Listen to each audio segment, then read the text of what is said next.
Em 2001, o economista inglês Jim O'Neill criou o termo BRIC para fazer referência de uma só vez a Brasil, Rússia, Índia e China. Neste ano de 2019, deve acontecer a 11ª cúpula do grupo, prevista para se realizar aqui no Brasil. As declarações de alinhamento ideológico automático do Brasil aos Estados Unidos, feitas no período pós-eleitoral pelo presidente Jair Bolsonaro e pelo chanceler brasileiro, preocuparam chineses e russos. E agora pergunta-se, quais as perspectivas para esse poderoso grupo? Quem responde é Ivan Oliveira, diretor de Estudos Internacionais do IPEA. Ivan, muito obrigada pela sua presença aqui na Agenda Econômica. Um prazer. Então, o IPEA sediou em dezembro um grande encontro de pesquisadores, principalmente da área econômica, mas um grande encontro de pesquisadores dos integrantes do BRICS, que agora já é BRICS por causa da África do Sul, não é mais BRIC, como era inicialmente, né? Como é que está? Como é que são as perspectivas? Como é que os pesquisadores estão vendo esse momento? Primeiro, é um prazer estar discutindo esse tema com vocês aqui. O IPEA participa desde 2010 dessa agenda BRICS, quando a gente fez aqui em Brasília o fórum acadêmico, o que foi o primeiro fórum acadêmico no formato que depois veio a ser replicado nos outros países. Em 2014, sediamos mais uma vez o fórum acadêmico no Rio de Janeiro. Então, o IPEA tem uma função de coordenação acadêmica e da agenda de think tanks nos BRICS, que é uma agenda que se busca não só o debate e o conhecimento mútuo das academias em torno de temas prioritários em cada presidência, mas pela própria função do IPEA dentro do Estado brasileiro de ser uma assessoria e apontar rumos a partir de avaliações fundadas em pesquisas. A gente também criou uma agenda de pesquisas no IPEA voltada ao entendimento da cooperação nos BRICS em diversos temas. Alguns deles foram justamente explorados no seminário em dezembro, visando o entendimento tanto das políticas de cada um deles e a partir dessas políticas na área de energia, na área de ciência, tecnologia e inovação, de comércio, como se pode extrair algo útil para aprofundar a cooperação entre o grupo, entre os países do grupo, e também uma avaliação do que foi feito nos países dos BRICS ao longo dessa década já de cooperação, quais são os pontos mais positivos, onde há ainda desafios a serem levados em conta, portanto, ajudando o governo brasileiro a ter um posicionamento claro em torno de alguns temas que a pesquisa vai ajudar a clarificar novos rumos. Nesses pontos positivos, o que você pode destacar aí? 2 ou 3 pontos que você possa destacar de positivo para o Brasil nesse grupo aí de 10 anos? No caso do Brasil, é muito claro que sentar-se à mesa com grandes potências mundiais como China, Rússia, a própria Índia, que está em franca ascensão econômica também, e a África do Sul, que é um player relevante na África, eu entendo que é um espaço de cooperação muito útil em termos de política externa. Os BRICS, apesar de virem como acrônimo do mercado financeiro, se forjaram como um grupo político em torno de temas de governança econômica global. Então, o que os uniu no primeiro momento foi claramente a necessidade de revisão dos mecanismos de governança econômica global, fundados no pós-Segunda Guerra, com clara influência dos Estados Unidos, leia-se FMI, Banco Mundial particularmente, e havia uma resistência muito grande por parte dos países desenvolvidos em fazer uma atualização dessas instituições, dando mais voz e peso aos países em desenvolvimento. Portanto, essa agenda de governança global, que foi o que os uniu, também foi dela, de alguma forma, que surgiu o primeiro grande feito dos BRICS, que é a criação do novo Banco de Desenvolvimento, que conseguimos fazer uma agenda de reforma do Banco Mundial, que foi marginal, mas, enfim, aconteceu. Conseguimos fazer uma agenda de reforma do FMI, mas, no fundo, a inovação que o BRICS trouxe, casada essa agenda de governança, foi a criação de um banco que visa ser diferente dos que estão aí na praça em relação a alguns aspectos. O próprio viés do banco voltado ao desenvolvimento sustentável é uma marca bastante característica da cooperação dos BRICS hoje. E também, em uma função semelhante ao que seria o FMI, a criação do arranjo contingente de reservas e, por acaso ou não por acaso, ambos foram criados na última cúpula brasileira aqui em Fortaleza. Então, foi um momento, eu diria, de grande, talvez um pico na cooperação entre os BRICS, em que se criou dois mecanismos reais e efetivos de cooperação. O CRA com a função diferente do banco, que é um colchão que servirá em algum momento a algum dos BRICS em caso de problemas de balanço de pagamentos. Então, antes da gente ir até o FMI, a gente tem um arranjo BRICS de auxílio em caso de problemas de balanço de pagamentos. Mútuo, né? Agora, o BRICS foi criado, quer dizer, esse grupo ele é informal, ele não existe formalmente, ele foi criado lá em 2008, ele foi maturado aí entre 2004 e 2008, criado efetivamente em 2009, foi a primeira cúpula, em um momento em que a questão do desenvolvimento sustentável e social era muito forte, né? E em contraposição exatamente à liderança do G7 pelos Estados Unidos, que tinha uma visão mais financeira da questão. Então, a gente tinha um mundo aí com a União Europeia de um lado, o grupo liderado pelos Estados Unidos do outro, e esse grupo era quase que um terceiro grande jogador, player, né, como vocês gostam de chamar, na estrutura, na geopolítica internacional. Mudou hoje muito, né? E mudou também o papel do Brasil e a posição do Brasil. Como é que fica esse momento, BRICS?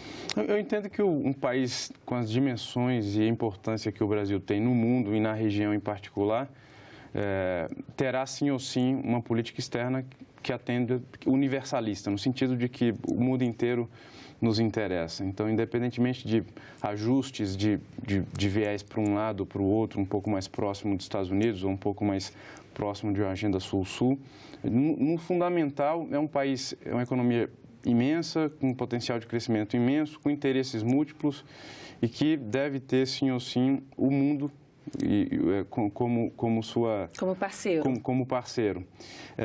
No caso dos BRICS, eu acho que há uma clara necessidade, depois desses 10 anos de cooperação e com algumas entregas efetivas, como a gente comentou do CRA e do banco, que já estão em pleno funcionamento, há uma necessidade de revisão, talvez, de algumas agendas. Como outros informais, esses grupos informais, no final das contas, de 2008 para cá, ou seja, na última década, passaram a ter um papel cada vez mais importante na agenda de governança, um pouco porque as velhas instituições tradicionais, multilaterais, entraram um pouco em declínio, deixaram de ser funcionais no final das contas e de entregar resultados de fato. Isso aconteceu em N casos, há grandes críticas às Nações Unidas, à própria OMC, que está paralisada por algum tempo e, na verdade, nunca conseguiu entregar um acordo substantivo de comércio desde a sua criação em 95.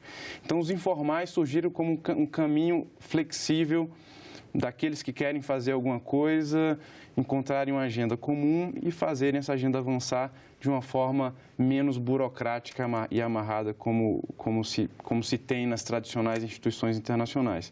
Mas um problema dos informais e dos BRICS, inclusive, é que a agenda vai se ampliando talvez em excesso. A tendência é que cada presidência pro tempore acabe agregando temas que são caros àquele país da presidência de plantão, e esses temas vão se acumulando e, ao longo do tempo, vai se vendo mais temas, menos aprofundamento de relações e as entregas efetivas vão deixando de acontecer. E a gente fica também, como é uma presidência pro tempore, ou seja, cada país fica um ano na presidência, isso muda muito a agenda de um ano para o outro e termina, como você falou, não entregando efetivamente aquilo que se propôs. Pode ser esse risco? Isso, tem algumas linhas, digamos, que continuam, né? Então, há algumas linhas que perpassam todas as presidências, mas há o país que está na presidência, o Brasil, tem as suas prioridades, traz os temas que eles são mais caros, que ele entende como mais relevantes para se buscar novos caminhos nos BRICS. A gente teve o Brasil aí, desde a formação do BRICS, com uma linha ideológica muito clara de centro-esquerda. A gente tem, que era o governo do país. A gente tem no governo do país hoje uma linha ideológica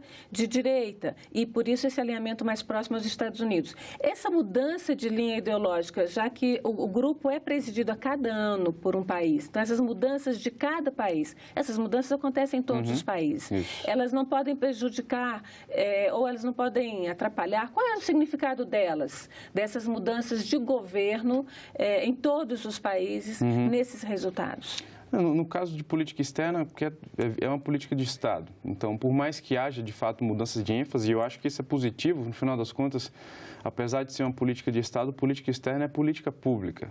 Então, e precisa ser escrutinada, e o governo eleito seja aqui no Brasil, seja na Índia, tem todo o direito de fazer ajustes para um lado ou para o outro e revisar mecanismos de cooperação. Mas, de novo, eu entendo que, no caso dos BRICS, é provável que ajustes de agenda aconteçam e eu acho que serão, inclusive, muito bem-vindos, porque, de novo, há uma necessidade, talvez, de um enfoque maior em alguns temas e buscar, de fato, entregas substantivas na área de comércio, por exemplo, que tem avançado relativamente pouco, na área de ciência, tecnologia e inovação, que deve ser um dos temas caros ao Brasil na sua agenda com os outros parceiros, na área de energia, onde o banco tem jogado um jogo muito importante, porque a carteira do NDB, por exemplo, no Brasil, ela é muito voltada à área de energias renováveis, a maior parte dos projetos são nessa área. Então, talvez mudança de foco e com projetos mais concretos, com a busca de entregas mais concretas e reforçando uma agenda econômica que, no fundo, ajuda a reforçar os laços com esse país no longo prazo. Eu acho que isso, se vier, será muito bem-vindo. E eu não vejo tanto problema de ajustes na agenda. De novo, eu acho que os BRICS estão aí, a cúpula acontecerá e o novo governo vai dar o tom que acha que deve, legitimamente eleito pela população brasileira, a essa cooperação. Entendendo política externa como política de Estado, essa agenda eu acho que tende a continuar no Brasil em qualquer cenário. Vamos mostrar um pouquinho, a partir até de números, né, que vocês prepararam no IPEA, com dados do Ministério do Desenvolvimento, Indústria e Comércio, para a gente ter, para o telespectador ter uma ideia do que significa o BRICS. Né? Em 2010, esses países eles detinham 7,7% das exportações mundiais. Em 2017, isso já era mais do que o dobro, ou seja, mais do que dobrou o potencial desses países no comércio exterior mundial. Esse avanço, que é um avanço fantástico, ele pode ser creditado à união dos parceiros? Como é que a gente pode interpretar isso aqui? Infelizmente, não, na verdade. E aí, quando a gente fala de economia nos BRICS, o peso da China é algo assustador. E a assimetria entre China e os outros é bastante presente. Foi quem mais cresceu nesses 10 anos, foi a China, né? O essencial dos dados que você apresentou aí mostra um avanço chinês no comércio mundial. O Brasil, por exemplo, tem perdido participação no mercado global, particularmente na área de manufaturas. Então, há muito a se fazer na agenda BRICS econômico-comercial, que é uma agenda que ficou um pouco latente, algumas questões menores sendo tratadas, de facilitação de comércio, de integração entre agências, de comunicação, de conhecimento do que é feito num país e no outro. Mas, ao final das contas, a gente não conseguiu avançar, por exemplo, numa agenda que eu entendo que seria possível, de um acordo preferencial, ainda que fosse setorial, entre os BRICS, porque tendo esse peso da China presente, na verdade, o que você tem na estrutura de comércio dos BRICS é que todos os BRICS, em geral, são exportadores de commodities para a China e são importadores de manufaturas da China. Então, esse comércio... São abastecedores da China. Esse comércio norte-sul, na tradicional literatura de comércio, é feito dentro dos BRICS, com a China como esse polo norte e os demais sendo exportadores de commodities. Vamos dar uma olhadinha, tem uma outra arte que a gente preparou, que é exatamente essa corrente de comércio, né? As importações e exportações do Brasil dentro do BRICS, né, do conjunto. Isso aqui em termos de bilhões de dólares, né, em termos financeiros.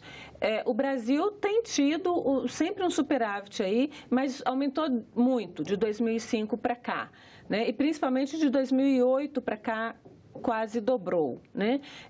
Como é que as exportações e as importações não aumentaram tanto assim? Como é que a gente lê isso aqui? O que é que a gente está exportando e o que é que a gente está importando aqui? Aqui também o efeito China é muito presente, né? Na verdade, a China, e para quem a gente exporta basicamente 4 produtos, petróleo, soja em grão, minério de ferro, e mais um outro que me foge a memória agora, Mas esses três, por exemplo, compõem mais de 80% da pauta do Brasil para a China. E é muito concentrada. E esse é um perfil de comércio da China com os demais BRICS também. É uma concentração de pauta de importação chinesa dos BRICS muito elevada. No nosso caso, os números refletem muito esse aumento de exportações, essas exportações nossas para a China. Então, ainda há uma avenida muito larga a se explorar nas nossas exportações para a Rússia, para a Índia, para a África do Sul. Com a Índia, a gente tem ainda um peso do petróleo, a gente exporta muito petróleo bruto para a Índia e importa refinados de petróleo. O acordo que a gente tem com a Índia, por exemplo, o Mercosul-Índia, é um acordo pífio do ponto de vista de criação de comércio. É um daqueles acordos feitos sob a égide de uma política sul-sul do Lula, que não tinha uma função de gerar negócios, mas sim de cumprir uma função na política externa mais geral do país. Então, é um acordo de 400 linhas tarifárias que cria nada para ninguém, basicamente. Agora, como é que a gente otimiza isso aí? Pois é, precisamos ampliar esses acordos, precisamos fazer acordos mais ambiciosos e profundos com os BRICS.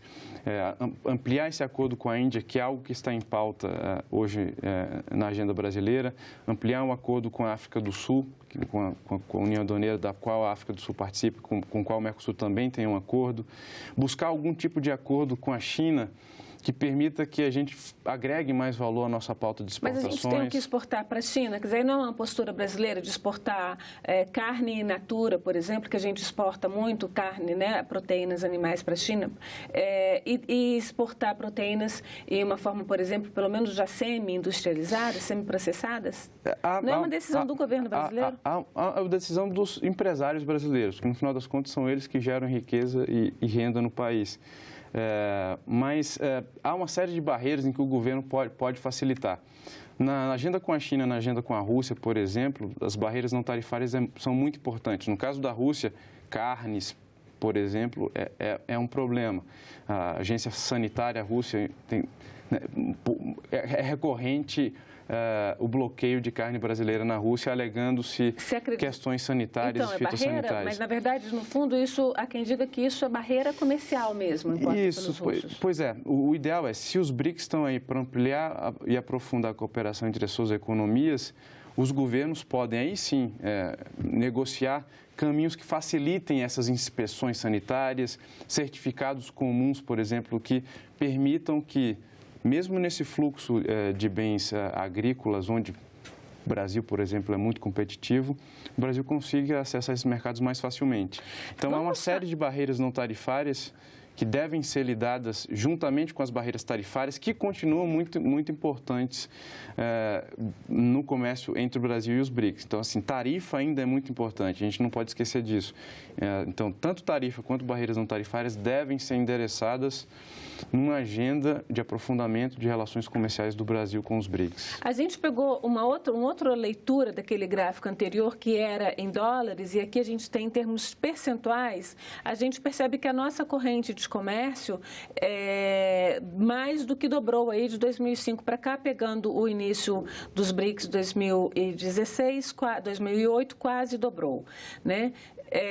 Como é que a gente vê isso aqui? Ainda então tem muito mais para onde ir, ou seja, a gente precisa realmente, digamos assim, conquistar esses mercados desses países. E aí entraria esse papel do governo? Com certeza. Esses números já mostram a relevância dos RICS, dos demais BRICS na nossa agenda de comércio exterior. 26% da pauta não é qualquer coisa. Com 4 países não é claro que aqui pouco, também, né? De novo, o elefante na sala, que é a China, o peso da China é muito grande aí. É muito grande, de novo, em qualquer relação bilateral que você queira pegar dos BRICS, a China vai ter um peso muito importante.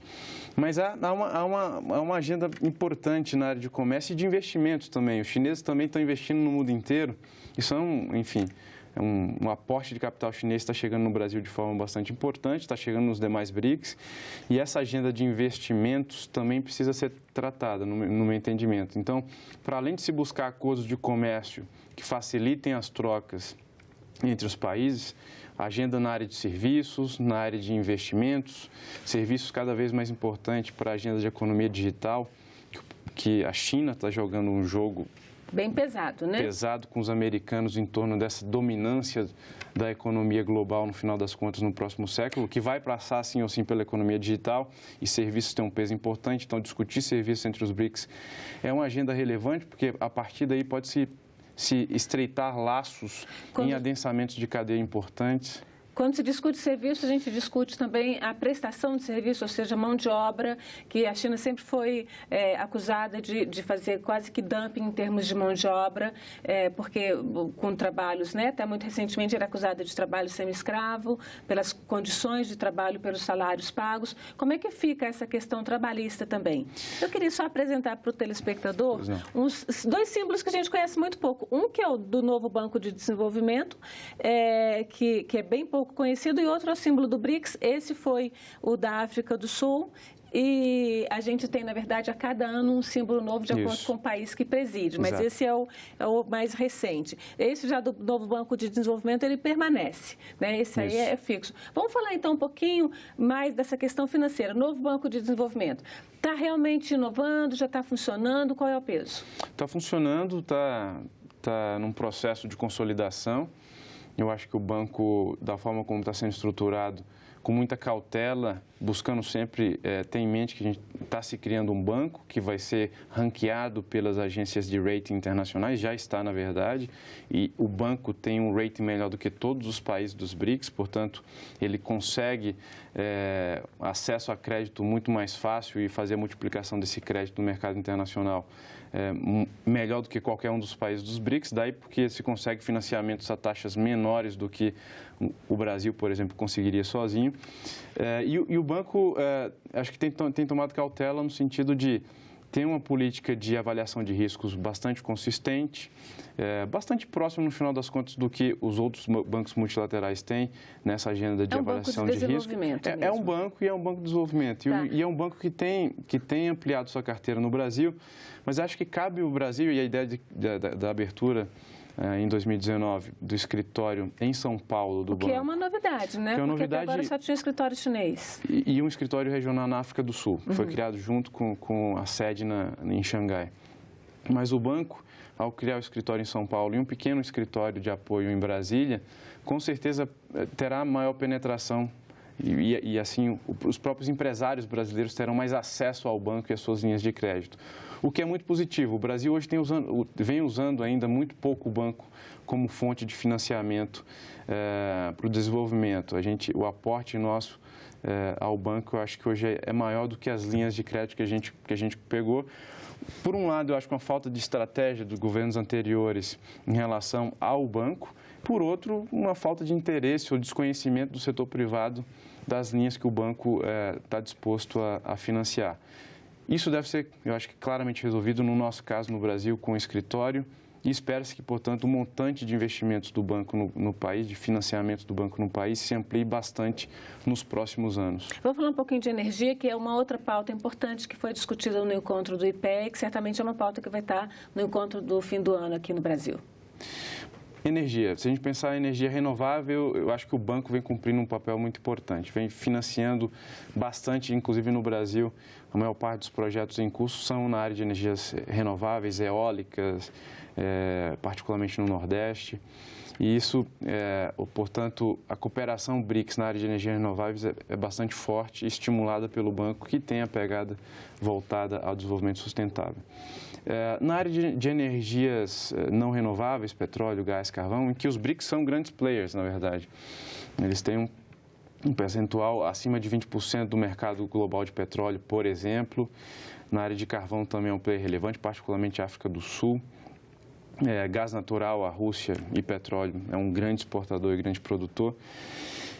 Eu diria, nesse eixo mais tradicional de energia, ainda largas avenidas para ampliar a cooperação. No final das contas, pode-se pensar, e aí foi criada recentemente uma plataforma na presidência sul-africana, que deve se consolidar na presidência brasileira, uma plataforma de cooperação na área de energia. A ideia é que ela sirva como um caminho para que projetos conjuntos possam ser coordenados, investidores tenham acesso a projetos e estudos, no final das contas, sejam realizados a fim de ampliar essa cooperação e aprofundar a cooperação na área de energia. Perspectivas gerais para 2019? Eu acho que o Brasil vai certamente dar um enfoque bastante forte em alguns temas. Eu diria que inovação, que é um tema caro ao crescimento econômico e é algo tão importante no caso do Brasil, deve estar na lista de prioridades, e o Brasil deve fazer uma agenda de ampliação e revisão de algumas das agendas que a gente tem feito na área de inovação e ampliação de parcerias. Também, ao fim de 2018, em novembro, foi criado uma plataforma de cooperação na área de ciência, tecnologia e inovação, também com a ideia de aproximar projetos, aproximar pesquisadores e pesquisas. Essa é uma agenda que eu acho que vai ganhar muita força. Eu entendo que seria fundamental a gente reforçar os laços econômicos, comerciais, buscando acordos entre os BRICS na área de barreiras não tarifárias, na área de barreiras tarifárias, acordos de investimentos, de facilitação de investimentos, inclusive o modelo nosso ACFI, que é relativamente light, eu diria, e fácil de fazer. Acho que é uma concordância entre os BRICS em relação a esse modelo. Seria, por exemplo, uma entrega rápida e útil, porque facilitaria o fluxo de investimentos entre os países dos BRICS. E é um acordo que não gera grandes constrangimentos nem problemas. No fundo, é um acordo de facilitação de investimentos.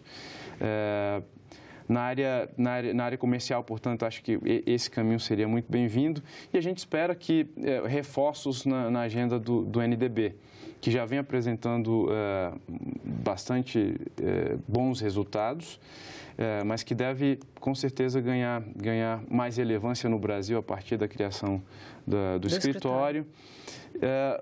E mais desembolso seria ainda mais importante, ou seja, o Brasil e os BRICS buscarem dar ainda mais recursos, integralizar mais capital no banco, para fazer do banco um grande coordenador de ações de financiamento ao desenvolvimento. No final das contas, o BRICS é um grupo que busca cooperação em áreas estratégicas que tem um peso geopolítico importante, mas desenvolvimento econômico é algo que nos une. Reforçar esses laços deixá-los ao longo do tempo ainda mais fortes e importantes para a economia brasileira. Ivan, muito obrigada pela sua presença aqui na Agenda Econômica. Obrigado. E agradeço também a você que nos acompanhou até aqui. Se quiser baixar este programa ou indicar para alguém, acesse nossa página na internet, senado.leg.br/TV. Mande seus comentários e sugestões pelo telefone 0800 61 2211 ou pelo e-mail agendaeconomica@senado.leg.br. Até o próximo programa.